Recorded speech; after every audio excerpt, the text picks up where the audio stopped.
It started with a notification that wasn't meant for me. We were on the couch one evening, her feet tucked under a blanket, the TV humming low in the background. I wasn't snooping. Her phone buzzed, lit up, and my eyes drifted toward the screen the way anyone's would. I saw his name, just a first name, no last initial. But what caught my attention was the emoji, a tongue, followed by a winking face. Nothing professional about that. If you've ever caught betrayal hiding in plain sight. Like, subscribe, and stay for more stories where silence ends and justice begins. She laughed nervously, locked her phone, and said, "Just work stuff. He's a goof." Then she pivoted the conversation back to the show like nothing happened. I didn't press it. Not yet. But I filed it away. The next few days, I noticed a change. She was smiling more at her phone than at me. Quick to flip the screen when I walked by. Suddenly staying late again. And always texting after dinner. It was a gut thing. The kind of feeling you can't explain, but you also can't shake. The little voice in your stomach that says this isn't just your imagination. So one night, while she showered, I looked. Not through her messages. She had deleted them. But her photo gallery was still there. Recent deletions, not yet cleared. One image stopped me cold. Her in our bedroom, in the lingerie I hadn't seen in months. Captioned, "Would you handle this better than he does?" Sent to a number I didn't recognize, but one saved under the same first name from the earlier notification. That was the moment the bottom dropped out. It wasn't just betrayal. It was comparison. It was contempt, wrapped in flirtation, shared in secret, broadcast to someone who thought he'd won something behind my back. I didn't yell when she came out of the shower. I didn't even mention it. Because I already knew this wasn't going to be a conversation.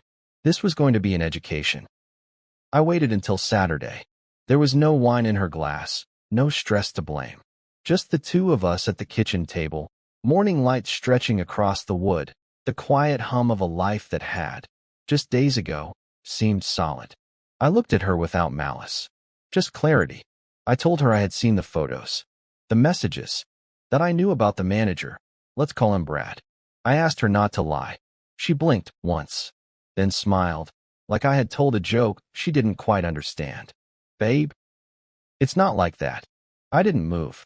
She leaned back. "Seriously. It's harmless. He jokes like that with everyone. It's just how we talk at the office." "And the photo?" I asked.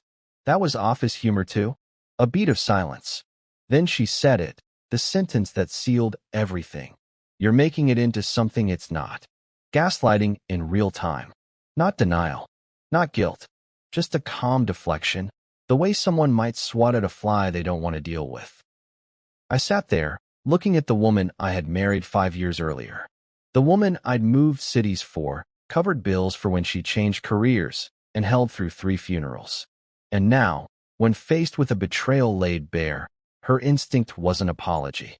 It was spin. I didn't say much after that. There wasn't any point. You can't shame someone who doesn't feel the weight of what they've done. That night, she went out with some friends. I knew where she really went. I didn't follow. I didn't text. I stayed home, poured a drink, and opened my laptop. The messages she thought she'd deleted? She'd missed a few. Screenshots of explicit texts. Calendar invites marked private. A chain of Instagram DMs that weren't just flirtatious. They were detailed, intimate, routine, and buried in the cloud storage. A backup folder of photos. Her, him, hotel mirrors, screenshots of private jokes, complaints about me, and worst of all, her signature on a hotel invoice. Our last anniversary weekend, but booked with his name. That was the moment something in me hardened. I knew what I had to do. Not scream. Not beg. Not try to reclaim her attention. No, I'd reclaim something better. The narrative. I spent the next 2 days building a file. Not a folder. A case. Every screenshot carefully labeled. Every photo with a timestamp.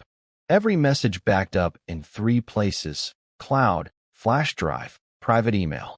I wasn't planning this out of spite. I was planning it like a man who'd spent too long being dismissed. Gaslight. Made to feel foolish for trusting someone who no longer respected him. The hardest part wasn't the images or the language in the texts. It was the tone. She was happy in those messages. Unfiltered, bold, sarcastic. The version of her I hadn't seen in over a year. And now I understood why. I wasn't the audience anymore. Brad was. And so was his ego. The manager who smiled at me once at her office party. Who shook my hand too confidently. Who probably thought I was clueless. Maybe he believed I wasn't even worth worrying about. But Brad was about to learn the difference between bold and reckless. I made a copy of the folder labeled Thursday. I scheduled a Facebook post. Her Facebook, not mine. I had her login saved on our shared tablet. She'd never changed the password. Trust, after all, was something I gave freely. That Thursday morning, at exactly 9:02 a.m. Just after she clocked in, and well before she'd be near her phone, the post went live. It contained a carousel of 5 screenshots. One explicit, one affectionate, one time-stamped, one sarcastic text where she mocked my job, and finally, one photo of the two of them together at a hotel, clearly not for business. No caption, no rage, just silence and evidence. At 9:10 a.m., I sent 2 emails. The first to Brad's corporate supervisor, with the subject line, Professional Boundaries and HR Compliance. Attached were 4 images. Nothing lewd. Just enough to confirm the affair between a manager and a direct report. The second email was to her mother. No explanation. Just the screenshots. By 9:30, her phone was lighting up across the house, buzzing so rapidly it nearly slid off the counter. I watched it from the other room, sipping coffee, as the damage unraveled itself. By 10 o'clock, she called me 4 times. By 10:15, I blocked her. This wasn't about starting a war. It was about ending the performance. She'd already chosen her stage. All I did was pull back the curtain. I didn't stay home to watch it unfold. After sending the emails and letting the Facebook post go live, I grabbed my jacket, keys, and walked out. I went to a small diner on the edge of town, sat in a corner booth, ordered eggs and toast, looked out the window and felt, for the first time in weeks, like I wasn't walking through someone else's lie. By 11 a.m., I knew the post had done what it needed to do.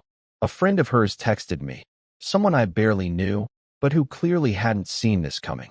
"What the hell happened?" she asked. "Why would you put that online?" I didn't reply. I didn't need to explain. Sometimes, justice isn't about making someone feel what you felt.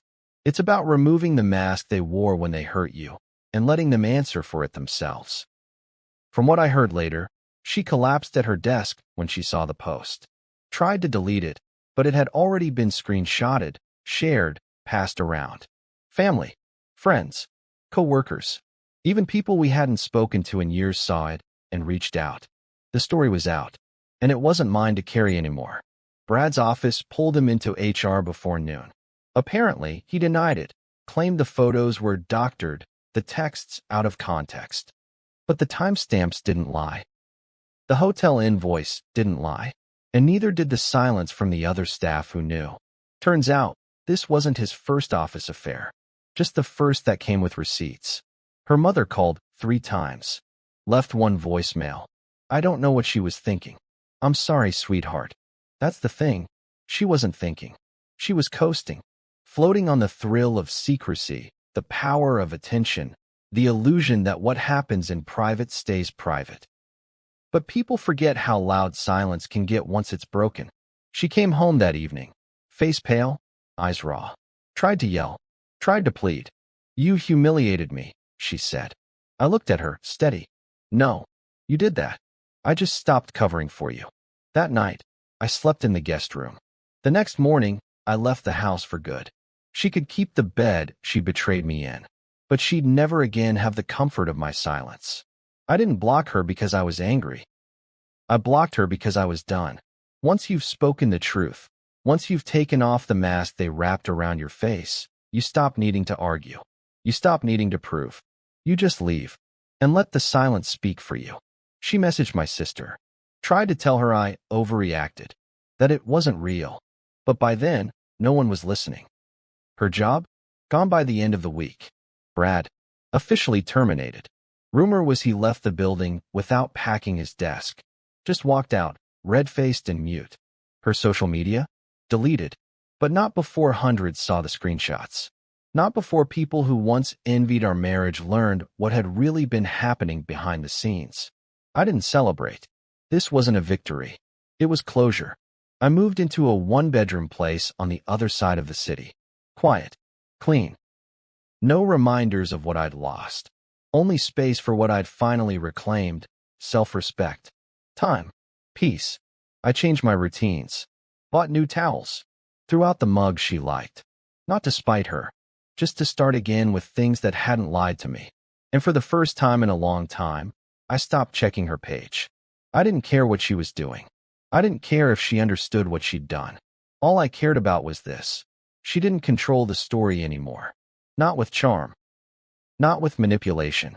Not with half-truths. She had played her game, and I had ended it with receipts.